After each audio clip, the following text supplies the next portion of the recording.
Our job right here is to just tank it.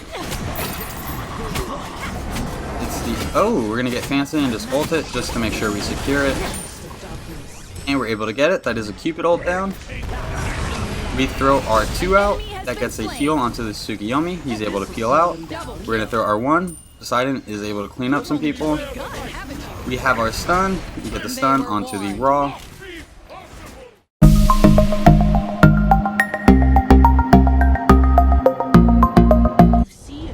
What a do, skibbity boo, it's your boy SeanyB Gaming, and today we have a viewer request to play Yemoja as support. If you are new to the channel, I upload 6 to 7 times a week. I add some commentary to a game that I've already played with the intention of seeing what went right and what went wrong, and hopefully there's something that we can learn together. If this interests you, please check out the channel and subscribe for more content. If you are a returning viewer, Yemoja has a really good kit. She has a very unique kit. It's a little complicated, but we're going to go ahead and review it together. So let's just jump into Yemoja's abilities. Yemoja's 1 has 2 abilities built into one. It has her bubble ability and it has her moonstrike ability. As you use an ability, it's going to switch to the next one and just cycle between the two. Yemoja's bubble, she's going to toss out a bubble and it's going to bounce twice, dealing damage and slowing enemies by 30% before exploding into smaller bubbles that deal 50% damage. Enemies hit by both bubbles take 50% damage on the second hit. For Moonstrike, Yemoja's second ability within her first ability, Yemoja calls upon the moon to deal damage to enemies below. The inner strike is the largest, dealing full damage and stunning all enemies and enemy structures hit. We're going to go ahead and start on the purple buff. We bought the Hand of the Gods for 100 gold. We're going to go ahead and use this to allow us to get to lane a little bit quicker and hopefully establish some pressure. So the slow duration for the bouncing bubble is 1.4 seconds, and the damage at level 1 is 40. The inner damage for the Moonstrike is 50 at level 1, and the outer damage is 20, and the stun duration is going to be 1 second. So we can already see the benefits of the Hand of the God. It's allowing us to get high pressure. We're going to go ahead and switch between our 1 abilities, and we are able to get the pick onto the Cupid. We're going to go ahead and try to heal up this Izanami with our basic attack, and then we're going to clear the lane, see if we can maybe get a pick onto this Fafnir. Yemoja's 2 is a line attack called Mending Waters. Yemoja is going to send out a line attack, and it deals extra unmitigated damage to enemy shields. If it connects with an ally, it's going to bounce around between your allies, heal them, and provide them a shield. The shield is going to be 30 at level 1 and 130 at level 5. Yemoja's Riptide, or her third ability, Yemoja is going to create a ring of water that knocks everyone up as it enters. Allies that enter it are going to get pushed further and gain movement speed and protections for 3 seconds. Enemies go a shorter distance and are slowed. You can't chain lock an enemy on rings. Once they go through one, they have a brief lockout before entering another. And you can change the direction that the water circle will push you based on where you cast it. Yemoja's ultimate, Yemoja is going to unleash 2 large walls that block enemy movement and projectiles. After a delay, the river is going to crash, which is going to damage, tremble, and slow enemies. Yemoja gains a buff to her Omi regeneration while she is in the river field and lingers briefly after she leaves it. So the initial slow is going to be 90%, decreasing to 30% after each second. The slow is going to last 3 seconds. The buff for Yemoja is 1 Omi every 2 seconds, and the buff is going to last 4 seconds after leaving the area. Yemoja is passive. Yemoja does not use mana, and her ultimate is the only ability that has a cooldown. Yemoja instead uses Omi. She starts with 7 and can earn up to 10. Yemoja gains 1 Omi every 5 seconds. And cooldown reduction increases Omi regeneration. Yemoja's basic attack can heal allies if you basic attack through them, but it does not proc item effects. So you can unlock an additional Omi at 300 mana from MP5 from items, reaching level 6 and reaching level 14. So we are in a really bad position right here. We're really deep and we're kind of low on health. We're just going to make a run for it. Hopefully our Izanami can run as well. We're going to throw our 1 out, go for the Cupid. We got to slow onto the Cupid. They pop their shell. Izanami is still fighting into them. We get the stun onto Cupid. We might get him with a basic. We're going in. We're falling back.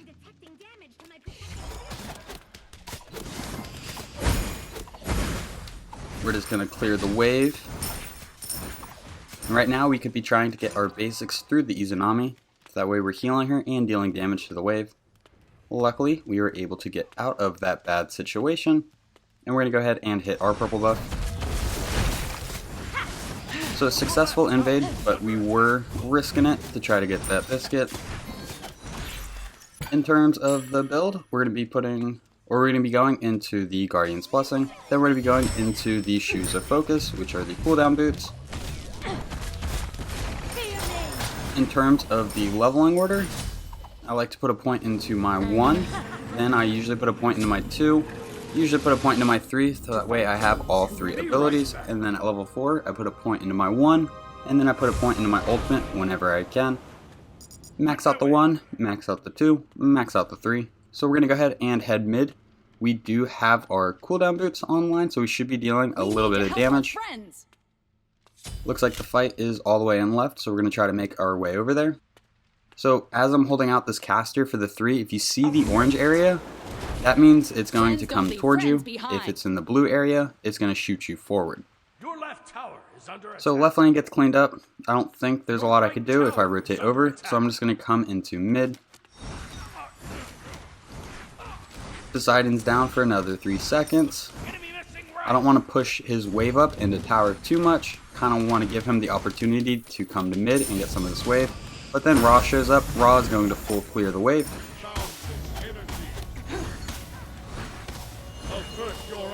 Ra's trying to push me. We're just going to turn around, avoid the blind. I think he got us with 1 tick of the slow right there. Poseidon's here now, so now we can start rotating the camps once we get lane pressure. We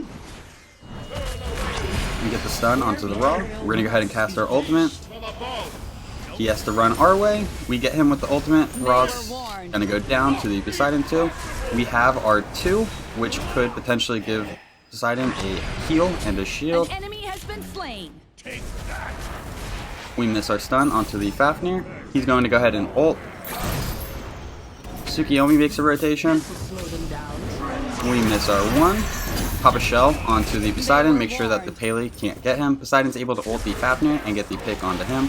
Now we're going to pressure the the Pele.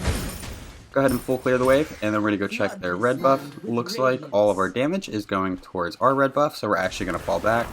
You can't take red as Yemoja by herself.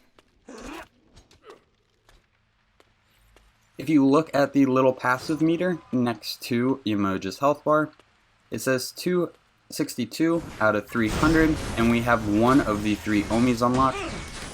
So we have 8 of the 10 Omis unlocked. Once we get a little bit more mana online, we'll unlock the next one. We go ahead and cast our stun. Poseidon does his whirlpool. That was fantastic. We are going to clean these guys up. Amazing what a ward or a little bit of vision can do when hiding around corners. We're going to go ahead and make our way to the oracles. Pele and Fafnir are in mid. Hopefully Tsukiyomi can hold his own. We're going to cast a Riptide so we can get to mid a little bit quicker. We're going to go ahead and cast our ultimate. And we're able to get the pick onto the Fafnir as a team. So right now we have 4 people kind of in the right side of the jungle. We got a pick onto their core 3. So their Ra, their Pele, and their Fafnir all went down. Cupid casts his ultimate. That's going to stun us. We are very weak. And we get sniped by Ra. Super unfortunate. I think if that Tsukiyomi was there, we definitely would have gotten the Gold Fury. We had 4 people. 3 people went there. Tsukiyomi backed. So I am in a lobby or a party with the Poseidon and the Izanami. So I did have comms with them. Izanami is able to get the pick onto the Ra. We don't have enough money for our Gauntlet of Thebes, so we're just going to head to middle lane. Gauntlet of Thebes is the next item we're going to be picking up, and it is a fantastic item for supports. 2,350 gold, I believe. So it's relatively cheap. It's going to give you 300 health, and it's going to allow you to start stacking protections. Each assist you get onto a minion, you're going to gain 1 stack. At 50 stacks, you gain 50 protections, and you're going to provide an aura that gives 10 magical and physical protections to anyone who's standing around you. So for 2,350 gold, we can get 300 health and 60 protections, which is pretty nutty. We're going to go ahead and cast our ultimate onto the Pele, throw our 1, SeanyB is able to clean her up. We're going to take some tower shots for our team, pop the shell, we're going to use a Riptide to get out. Whew, 35 health right there. We're going to use our 2, we miss our 2 unfortunately. And we go down to the SeanyB. Shut down. So a little bit of confusion in that team fight. We didn't really expect SeanyB to flank from behind. But that's okay. We are 0-2-8. I feel like we're doing a pretty good job in assisting our teammates and being there for the team fights.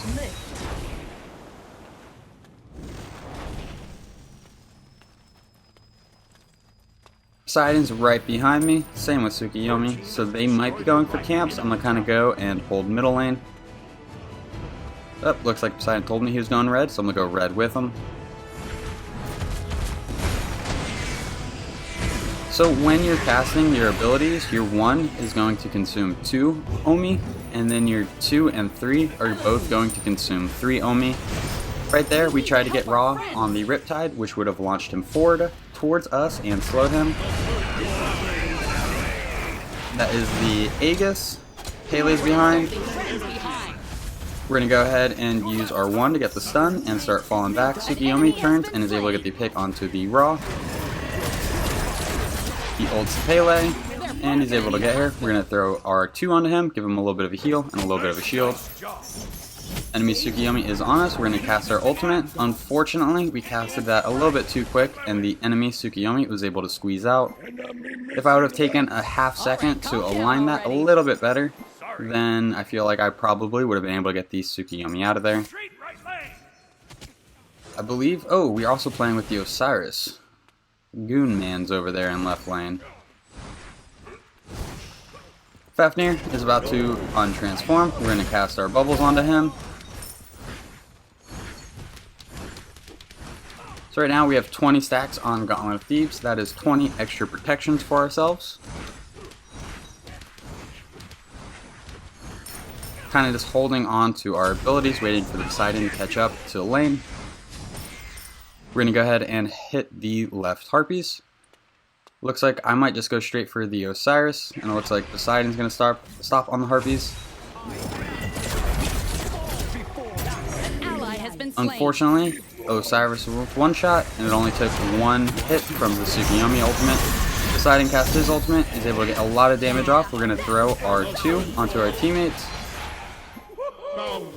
Now we're going to try to stick to this Raw. Oh, I had no idea the Pele was still alive. SeanyB is able to clean up the Pele. SeanyB gets this Raw with his ult 1 time. We're able to hit him with the slow, and SeanyB is able to clean it up. Cupid has rotated mid. So now Izanami should be able to farm pretty freely. Looks like she's also rotating mid. They are deep in our jungle. We're going to go ahead and push the wave, or prevent the wave from coming into the tower. Some golden XP for Izanami and myself while Poseidon is down. Ooh, we see Fafnir in the left. Looks like he's gonna rotate away. We're kind of just hanging out. I think we're waiting for a little bit of gold. We're gonna go ahead and take this middle tower. And then we're gonna go check their red buff.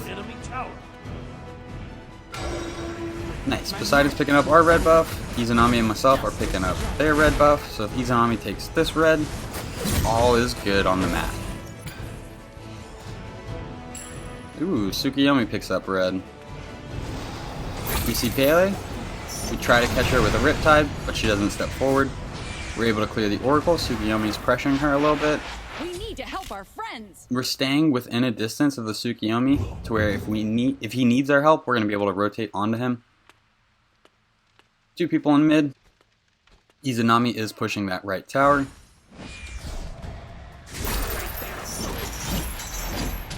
We're trying to trap the Pele with our ultimate.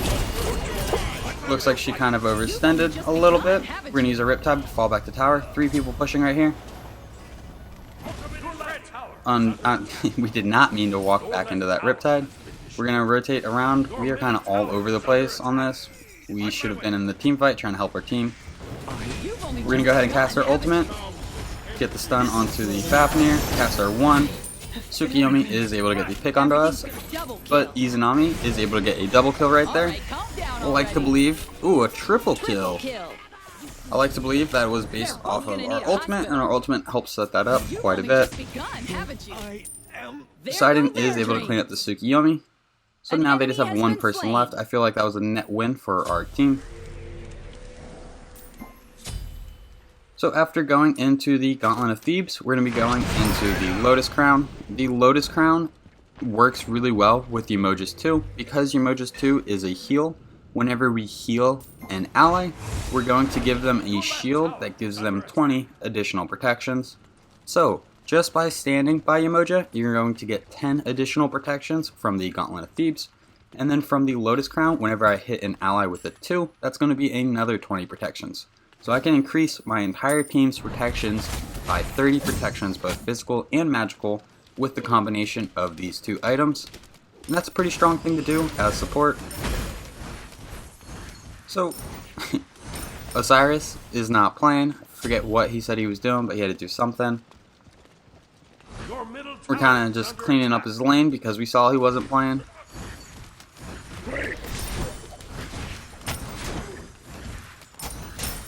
That, and I think Osiris was gonna get kind of getting bullied by the Tsukiyomi, so we wanted to rotate over, show a little bit of love, and see if he wanted to get that tower down.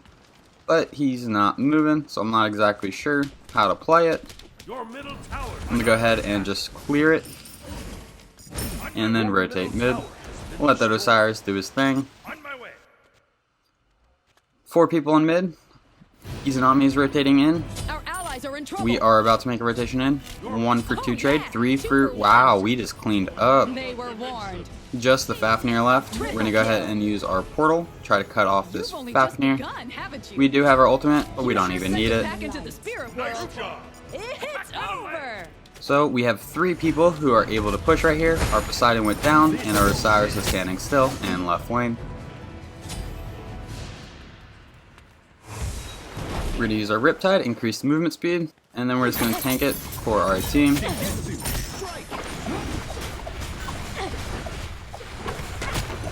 Minion wave is here, so now that the minions have entered the tower circle, we're going to be dealing the real amount of damage to the tower. If minions are not there, you're only dealing half damage to structures. But when the minions walk into the circle, where they can take damage from the structure, then you're going to be dealing 100% damage. Our job right here is to just tank it. Oh, we're going to get fancy and just ult it just to make sure we secure it. And we're able to get it. That is a Cupid ult down. We throw our 2 out. That gets a heal onto the Tsukiyomi. He's able to peel out. We're going to throw our 1. Poseidon is able to clean up some people. We have our stun. We get the stun onto the Raw. Pele gets to our backline. We need to fall back as our support and try to connect to this Poseidon. We're going to pop a sprint, pop a shell onto him. We're going to throw our 2. Unfortunately, Tsukiyomi is just disgusting and is able to clean up the Poseidon. Right here, we're in a bit of a pickle. I don't know how we're going to get away from the Tsukiyomi. An enemy has been slain. Osiris is able to get the pick onto the Pele. We're going to get a stun. And we go down. You have been slain. Our Tsukiyomi is now going to close on their Tsukiyomi. Their Tsukiyomi is on cooldown because he just got us, and our Tsukiyomi is able to get the pick. So it's a little late in the game for the Stone of Binding, but I feel like we have a lot of CC, and if we can hit our Moonstrike on an enemy, that's a lot of setup. If we can additionally remove 10 protections from the enemy whenever we land our Moonstrike, that's going to help our team set up. This is a tier 2 item in my 4th item slot, so usually the later the slot in the item, kind of the better the item you want it to be. The Binding Stone, or the Stone of Binding, is really good early game, it's okay mid game, and it's meh late game. right tower is under attack. We got it for whenever we hit somebody with our Moonstrike, They were it's going warned. to allow our teammates to deal damage to them as if they each had 10 more penetration. Your team has destroyed a left enemy tower. Fafnir jumps out, we're going to go ahead and cast our 1. That's going to slow him a little bit. We're going to use our 3 to get in front of him. We cast our ultimate. We try to stun him, but unfortunately he jumps out. Kind of a bad ultimate by me. We saw that he used his leaf in his normal form, so we're like, alright, we got him. He transforms and was able to just jump out. Their Tsukiyomi jumps in. We're going to try to hit our Izanami with a 2. That gives him a shield, bonus protections. An enemy has been Our team slain. is able to clean out. They were warned. Nice. Very They're nice. both gonna need a hospital. Pele is all the way in left. So we're going to have Izanami back, and then the 3 of us are just going to push up right. If Pele does not back, or if Izanami is able to prevent her from backing, we should be able to get this Phoenix right here. Tower has been destroyed. We're going to go ahead and tank it for the team. We are tickling this down. We're going to cast our 2, get a little bit of a heal and some bonus protections going. Minions are in there, so now we're able to get the Phoenix. We cast a Riptide, and that's going to get us out of the Cupid ultimate. It's also going to help the Poseidon out. We pop the shell onto the Poseidon. Our Tsukiyomi ult is able to get a pick or 2. We're pretty weak. We're going to stick with the Tsukiyomi, try to assist as much as possible. Tsukiyomi is able to get the pick, and the enemy team surrenders. Well, if you guys enjoyed this video, please be sure to give it a thumbs up. If you want to see more content like this, subscribe for more. The stats for this game will be posted in just a moment. If you ever have a Smite question, please feel free to leave a comment or join the Discord server. Thank you for stopping by. I hope you have a great day. I'll catch you next time. Bye-bye.